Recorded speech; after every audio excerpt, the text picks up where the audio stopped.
जहां एक तरफ पाकिस्तान को कराची इंडस्ट्रियल पार्क से हाथ धोना पड़ रहा है, तो वहीं दूसरी तरफ भारत ने बांग्लादेश को 4 दिन का अल्टीमेटम दिया है। जियोपॉलिटिक्स में बहुत कुछ चल रहा है, हमेशा की तरह जानने को मिलेगा बहुत कुछ। आइए जानते हैं इन खबरों को विस्तार से। पाकिस्तान की सरकार कराची औद्योगिक पार्क को चीन को सौंपकर अपने विशेष आर्थिक क्षेत्रों को पुनर्जीवित करने की रणनीति पर काम कर रही है, जिसे गैर कार्यात्मक पाकिस्तान स्टील मिल्स की भूमि पर विकसित किया जा रहा है। एक बड़े अधिकारी ने इस चीज की खबर दी। KIP चीन पाकिस्तान आर्थिक गलियारे के ढांचे के तहत स्थापित 9 SEZ में से एक है। 1500 एकड़ में फैले KIP को स्टील मिल्स की भूमि पर विकसित किया जाएगा, जो लगभग 19,000 एकड़ है। संघीय सरकार मौजूदा स्टील मिल संरचना को खत्म करने का विचार कर रही है, जबकि सिंध सरकार को उसी साइट पर एक नई अत्याधुनिक स्टील मिल स्थापित करने के लिए 700 एकड़ जमीन आवंटित की गई है। अधिकारियों ने कहा कि चीनी हाथों में जाने से अंतर्राष्ट्रीय मानकों और प्रथाओं को एकीकृत करके पाकिस्तान के SEZ को निवेशकों के लिए आकर्षक बनाने की मिसाल कायम हुई। उन्होंने कहा, प्रधानमंत्री शहबाज शरीफ ने वैश्विक सर्वोत्तम प्रथाओं को अपनाकर SEZ की निवेशक मित्रता बढ़ाने के उद्देश्य से इस पहल को पहले ही मंजूरी दे दी है। हाल ही में एक बैठक के दौरान संघीय निवेश बोर्ड के मंत्री अब्दुल अलीम खान, जो कि औद्योगिक क्षेत्रों पर फोकल समूह का नेतृत्व करते हैं, उन्होंने बताया कि यहाँ पर काफी चुनौतियां हैं। हमारे पास बुनियादी ढांचे नहीं है और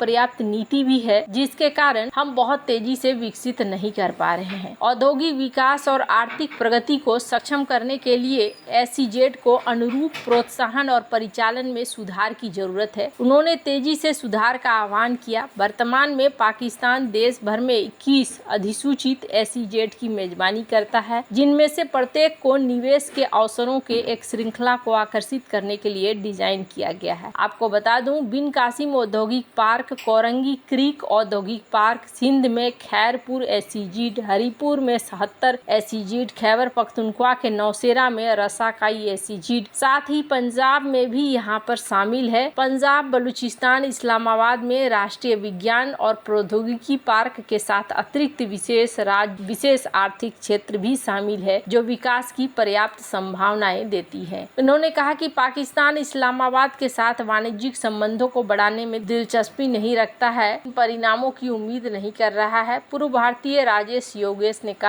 भारतीय राजदूत योगेश गुप्ता ने कहा कि द्विपक्षीय संबंधों में मुख्य समस्या यह है कि पाकिस्तान अपने राजनीतिक उद्देश्यों और कश्मीर के मुद्दे को हासिल करने के लिए आतंकवाद का सहारा लेता है, जिसकी वजह से ये सारी चीजें चल रही है। अगर पाकिस्तान इन मुद्दों को आगे बढ़ाता है तो भारत के साथ बातचीत हो सकती है। हालांकि पाकिस्तान ने कश्मीर की स्थिति में किसी भी एक तरफा बदलाव को स्वीकार करने से इनकार कर दिया। उन्होंने कहा कि हमने जिसके लिए 2 बड़े युद्ध लड़े हैं, हम इतनी आसानी से नहीं भूल सकते हैं और इस वजह से चीजें अब यहाँ पर अटकती हुई दिख रही है। वैसे आपको बता दूं, पाकिस्तान अब कई जगह कॉम्प्रोमाइज करने पर उतर आया है। स्क्रीन पर एक आर्टिकल देखिए। जब से फटकार लगी है, तब से पाकिस्तान ने अब चाइना के लोगों की सुरक्षा के लिए बॉम्ब प्रूफ व्हीकल्स खरीदने शुरू कर दिए हैं, ताकि लोगों की सुरक्षा की जा सके। पर इन सब के बावजूद चाइना ने अपने कई सारे नियमों में बदलाव करना शुरू कर दिया है, जैसे कि चाइना अब इन्वेस्टमेंट के लिए काफी कुछ सोच समझकर यहाँ पर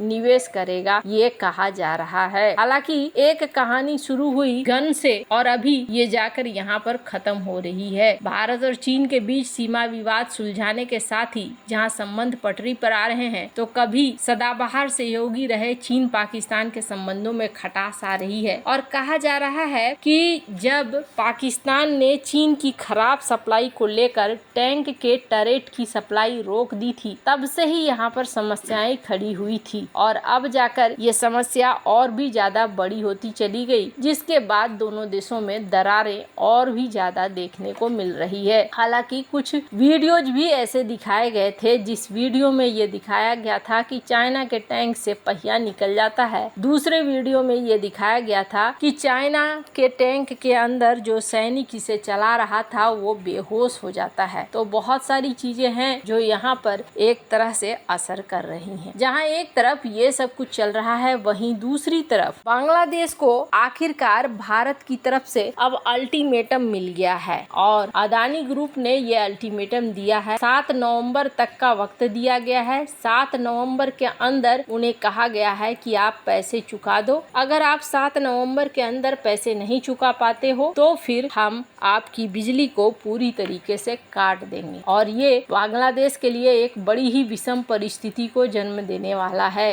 वैसे आपको बता दूं, पड़ोसी देश बांग्लादेश में शेख हसीना के गए करीब 2 महीने बीत गए होंगे, लेकिन बांग्लादेश में आज भी भय का माहौल है। सबसे ज्यादा असर व्यापार पर पड़ रहा है। भारत के साथ व्यापार में बड़ी कमी आई है। चेंगड़ा बांधा सीमा चौकी से पहले हर दिन करीब 600 से 700 ट्रक बांग्लादेश जाते थे, लेकिन अब ये संख्या घटकर 200 के करीब रह गई है। भारत के ही नहीं बल्कि बांग्लादेश के नागरिक भी स्वीकारते हैं कि शेख हसीना की सरकार बेहतर थी। बांग्लादेश लगातार विकास की ओर अग्रसर हो रहा था। सभी समुदाय के लोग मिलजुल कर रह रहे थे। चेंगड़ा बांधा चेक पोस्ट के आसपास रहने वाले भारत और बांग्लादेश के सीमावर्ती क्षेत्रों का कहना है कि भले ही मोहम्मद यूनुस की अंतरिम सरकार बन गई, लेकिन देश वर्षों पीछे चला गया है, क्योंकि अल्पसंख्यकों में भय का माहौल है और देश में कट्टरपंथियों की पकड़ भी बढ़ रही है। आपको बता दूं, इस पोस्ट की जिम्मेदारी बीएसएफ के पास है और बीएसएफ बहुत ही बारीकी और पुख्ता जांच के बाद ट्रकों को आने जाने की अनुमति देता है। नॉर्थ बंगाल मोटर कर्मी संघ के अध्यक्ष मजीद इस्लाम का कहना है कि चेंगड़ा बांधा पोस्ट से वर्षों से व्यापार चल रहा है। इस सत्ता परिवर्तन का व्यापक असर पड़ा है। पहले भारत की तरफ से 600 से 700 ट्रकों में रोजाना बांग्लादेश से हर तरह का सामान आता था। अब करीब 200 ट्रक ही आ रहे हैं। मोटर संघ के महासचिव का कहना है कि व्यवसाय पहले से आधा हो गया है। शेख हसीना के सत्ता से हटने के बाद वहां पर डर का माहौल है। बांग्लादेश जाने से भारतीय ड्राइवर भी डरते हैं। जो लोग बांग्लादेश के साथ व्यापार करते हैं उनके मन में डर है कि पैसे समय पर मिलेंगे नहीं मिलेंगे, इसलिए भी व्यापार का असर पड़ा है। चेंगड़ा बांधा इमिग्रेशन में भारत में इलाज के लिए आ रहे कई सारे ऐसे लोग हैं जो कहते हैं कि व्यापार पर भी असर पड़ा है, लोगों के जीवन पर भी पड़ा है। बांग्लादेश में तभी विकास संभव है जब भारत और उसके बीच दोस्ताना संबंध हो, पर यहाँ पर जिस तरीके से हालात देखने को मिल रहा है, ये हालात दोस्ताना की तरफ नहीं देखने को मिल रहा है। वैसे तो बांग्लादेश ने क्लियर किया है कि वो कोई सेंट मार्टिन का द्वीप किसी को नहीं देने वाला है, न ही लीज पर देने की सोच रहा है, पर यहाँ माना जा रहा है कि भविष्य किसी ने नहीं देखा है। अपनी जनता को शायद चुप कराने के लिए ये सारी बातें बांग्लादेश में कही जा रही हों, पर बांग्लादेश में असली चीजें तब पता चलेंगी जब ये पूरा चुनाव खत्म हो जाएगा और चुनाव खत्म होने के बाद ही सही सीन निकल कर सामने आएगा। इस बीच अदानी ग्रुप ने 7 अक्टूबर तक का टाइम दे दिया है और कहा है कि 7 अक्टूबर तक आप पैसे दे दो, वरना फिर हम आपका पूरी तरीके से बिजली काट देंगे। और पूरी तरीके से बिजली काटने का मतलब है कि ये फिर पूरी तरीके से इनके उद्योग पर असर पड़ेगा, इनका उद्योग बुरी तरीके से ठप हो जाएगा। यही वजह है कि बांग्लादेश के अंदर एक अफरा तफरी सा मचा हुआ है। वैसे आने वाले दिनों में बहुत सारी हलचलें आपको देखने को मिलेगी। आपको क्या लगता है इन सब मामले में, आपकी क्या राय है, कमेंट कर जरूर बताएं। जल्द मिलते हैं अगले वीडियो में नई खबर के साथ।